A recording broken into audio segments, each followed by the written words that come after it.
Setiap nabi dibekali Allah dengan keajaiban yang disebut dengan mujizat sebagai tanda kenabian. Orang-orang biasanya hanya mengetahui tentang Nabi Musa dan Nabi Isa yang bisa menghidupkan orang mati atas seizin Allah. Tetapi sebenarnya begitu pun dengan Nabi Ilyas. Atas seizin Allah, Nabi Ilyas mampu menghidupkan orang yang sudah mati. Nabi Ilyas merupakan nabi yang diutus Allah setelah Nabi Sulaiman. Nabi Ilyas diutus kepada negeri Israel yang dipimpin oleh raja yang kejam bernama Ahab. Raja Ahab menyuruh orang Israel untuk menyembah patung dan dewa-dewa bayi.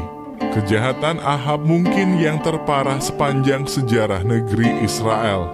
Allah pun murka, sehingga mengutus Nabi Ilyas menemui Raja Dolim. Nabi Ilyas pun mengingatkan kepada Raja Dolim itu bahwa selama 2 atau 3 tahun tidak akan ada embun atau hujan sedikit pun, kecuali saat Nabi Ilyas berdakwah. Mereka disuruh bertobat menyembah Allah. Namun Raja Ahab bukannya tobat, malah semakin murka. Dia pun menyuruh anak buahnya untuk membunuh Nabi Ilyas. Namun Allah tidak tinggal diam, sehingga Nabi Ilyas pun selamat. Dia pun meneruskan perjalanan hingga ke kota Sarfat. Ketika Nabi Ilyas tiba di kota itu, dia melihat seorang janda yang sedang mengumpulkan kayu. Saat itu Nabi Ilyas merasa lapar dan haus. Beliau pun mendekati janda itu dan berkata, "Ibu, tolong ambilkan sedikit air minum untuk saya." Nabi Ilyas juga meminta wanita itu untuk membawakannya sepotong roti. Namun sayangnya janda itu tidak memiliki roti. Wanita itu menunjukkan sedikit tepung di mangkuk serta sedikit minyak zaitun di botol. "Hanya ini yang kami miliki," ujarnya.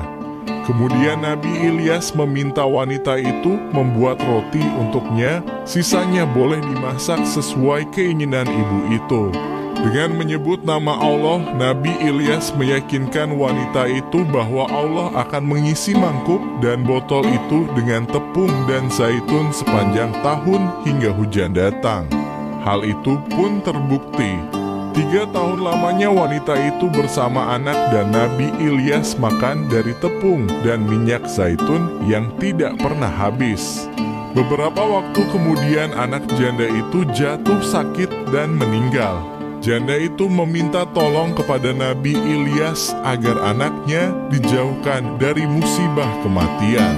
Lalu Nabi Ilyas meminta Allah untuk mengembalikan roh anak tersebut. Subhanallah, anak itu pun hidup kembali dan berkumpul dengan sang ibu. Dan sang ibu pun beriman kepada Allah. Hikmah yang bisa kita ambil dari kisah ini adalah tidak ada suatu makhluk apapun yang menandingi sang pencipta makhluk yang sangat agung dengan segala kemurahannya.